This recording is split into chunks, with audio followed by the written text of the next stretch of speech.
इतिहास के पन्ने पलटें तो कुछ कहानियां ऐसी मिलती हैं जो सिर्फ पढ़ी नहीं जाती बल्कि सीधे रूह में उतर जाती हैं। अरावली की पहाड़ियों पर उगता हुआ ये सूरज किसी आम दिन का नहीं बल्कि एक ऐसे योद्धा के आगमन का प्रतीक है जिसने राजशाही तख्त और ऐशो आराम को ठुकराकर अपनी मिट्टी की खुशबू और आज़ादी को चुना। आइए इस ऐतिहासिक विश्लेषण में उस महानायक के इस अद्भुत सफर को समझते हैं। एक ऐसा योद्धा जिसने कभी अपना सर नहीं झुकाया, एक ऐसे राजा की गाथा जिसने पूरी दुनिया को ये साबित कर दिया कि मिट्टी का स्वाभिमान चाहे कितनी भी भारी कीमत क्यों ना चुकानी पड़े, किसी भी समझौते से बहुत बड़ा होता है।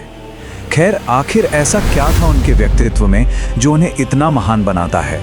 चलिए शुरुआत से देखते हैं। कुंभलगढ़ के उन मजबूत और प्राचीन किलों के बीच 9 मई 1540 को एक ऐसी शख्सियत ने जन्म लिया जिसे आगे चलकर मेवाड़ के सिसोदिया राजपूत वंश की सबसे अटूट ढाल बनना था। महाराणा उदय सिंह द्वितीय और महारानी जयवंता बाई सोंगारा के आंगन में एक ऐसी चिंगारी ने जन्म लिया था जो पूरे राजपूताना को रोशन करने वाली थी। इनका नाम रखा गया प्रताप, और वैसे ये सिर्फ एक नाम नहीं था, इसका अर्थ होता है तेज, शौर्य और प्रकाश। ध्यान देने वाली बात यहाँ ये है कि उन्होंने अपनी पूरी जिंदगी में इस नाम के एक एक शब्द का मान रखा। वो सच में एक ऐसा प्रकाश स्तंभ थे जिसे दुश्मन की विशाल से विशाल आंधियां भी कभी बुझा नहीं पाई। अब जरा एक आंकड़े पर गौर कीजिए, 80 किलोग्राम। 80 किलो, ये किसी इंसान का वजन नहीं बल्कि उस भाले का वजन है जिसे महाराणा प्रताप युद्ध भूमि में सिर्फ अपने एक हाथ से उठाते थे। एक पल के लिए उस अतुलनीय शक्ति की कल्पना कीजिए जो 80 किलो के अस्त्र को एक खिलौने की तरह घुमाती होगी। सच में रोंगटे खड़े कर देने वाली ताकत। 18 जून 1576, हल्दी घाटी की वो घाटी जहां की मिट्टी का रंग, वहां एक ऐसा भयंकर युद्ध छिड़ गया जहां किसी ने पीछे हटना नहीं सीखा।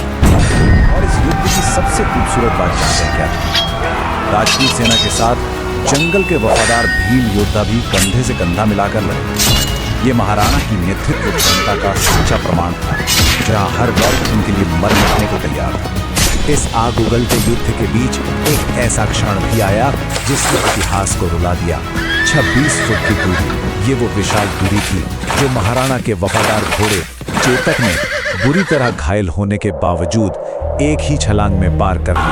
अपने स्वामी को सुरक्षित स्थान पर पहुंचाकर ही चेतक ने अपनी आखिरी सांस ली। ये अटूट वफादारी का ऐसा किस्सा है जो आज भी दिलों को छू लेता है। हल्दी घाटी के इस महायुद्ध के बाद वक्त पूरी तरह बदल गया। महलों और किलों का जीवन पीछे छूट गया। ये वक्त था एक ऐसे कठिन संघर्ष का जिसने प्रताप के फौलादी इरादों को आग में तपाकर और भी मजबूत कुंदन बना दिया। ऐतिहासिक स्रोत तो यहाँ तक बताते हैं कि ऐसे दिन भी आए जब परिवार को घास की रोटियां खाकर गुजारा करना पड़ा। बच्चों को भूखा देखना किसी भी पिता को तोड़ देने के लिए काफी है, पर यह महान योद्धा बिना टूटे, बिना झुके सब सहता रहा। इतने भयंकर कष्ट झेलने के बाद भी जब अकबर ने प्रस्ताव भेजा कि आकर आराम और राजगद्दी ले लीजिए, तो उनका जवाब सुनने लायक था। उन्होंने कहा, मेवाड़ की मिट्टी का स्वाभिमान बिकता नहीं। उन्होंने एक झटके में दिखा दिया कि आदर्श और मातृभूमि से बड़ा कोई महल, कोई तख्त नहीं होता। लेकिन रुकिए, कहानी यहाँ किसी जंगल के अंधेरे में खत्म नहीं होती। यह समय था वापसी का, दीवार की विजय का। अपने कमाल की छापामार यानी गिरिला युद्ध रणनीति से उन्होंने बाजी को पूरी तरह पलट दिया। भील सैनिकों की मदद से उन्होंने जो धमाकेदार वापसी की वो सच में इतिहास के पन्नों में अमर है।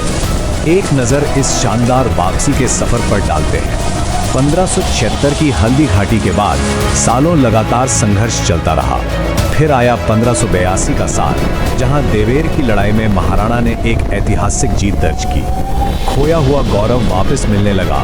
चावड़ में नई राजधानी बसी और मेवाड़ के मुरझाए हुए चेहरे पर फिर से रौनक लौट आई। 36 मुगल थाने। देवेर की इस जीत के बाद तो जैसे आजादी की आंधी चल पड़ी थी। उन्होंने एक के बाद एक लगातार हमले करके 36 मुगल चौकियों को उखाड़ फेंका।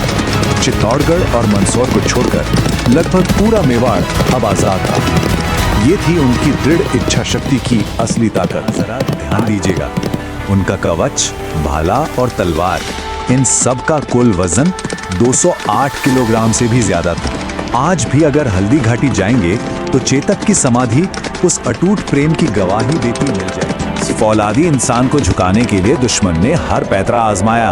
अकबर ने आमने सामने की लड़ाई छोड़कर शांति दूत भेजने शुरू किए। एक दो नहीं, पूरे 4 बार कोशिश हुई।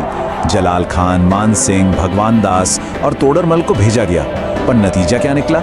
हर बार प्रस्ताव सख्ती से ठुकरा दिया गया, क्योंकि स्वाभिमान की बोली कभी नहीं लगाई जा सकती। अगर कोई सच्चा राजपूत है तो वो सिर्फ महाराणा प्रताप है। जानते हैं ये अल्फाज किसके थे? ये किसी उनके चाहने वाले के नहीं, बल्कि उनके सबसे बड़े शत्रु मुगल सम्राट अकबर के थे। ये बात बिल्कुल सच है कि जब आपका सबसे बड़ा शत्रु आपके सम्मान में अपना सर झुका दे तो उस दिन आपकी महानता खुद ब खुद साबित हो जाती है। पर वक्त कभी किसी के लिए नहीं रुका और फिर आया 19 जनवरी 1597 का वो दिन। यही वो समय था जब इस धरती के महान सपूत ने अपनी अंतिम सांस ली। कहा जाता है कि शिकार के दौरान लगी एक चोट आखिरकार जानलेवा साबित हुई और 56 वर्ष की आयु में ये महानायक हमेशा के लिए अमर हो गया। जाते जाते भी उनकी जुबान पर सिर्फ और सिर्फ अपना देश ही था। उन्होंने अपने बेटे अमर सिंह को पास बुलाया और अपने आखिरी शब्दों में एक ही वादा मांगा, चित्तौड़गढ़ मत छोड़ना, अकबर के सामने कभी मत झुकना। तो इस पूरे सफर के बाद एक आखिरी सवाल जो पीछे छूट जाता है वो ये कि तख्त या स्वाभिमान? आज के इस तेजी से बढ़ते दौर में सबसे बड़ी ताकत क्या है? 400 साल से भी ज्यादा गुजर चुके हैं, लेकिन उनका ये जीवन दर्शन आज भी हमें सिखाता है कि ऐशो आराम त्याग कर कठिनाइयों में डटे रहना और अपना सर ऊंचा रखना ही असली जीत है। ये विश्लेषण भले ही यहीं रुक रहा हो, पर यह विचार नहीं रुकना चाहिए कि स्वाभिमान किसी भी महल से हमेशा ऊंचा होता है। इस जानकारी भरे सफर में हमारे साथ जुड़े रहने के लिए बहुत बहुत शुक्रिया।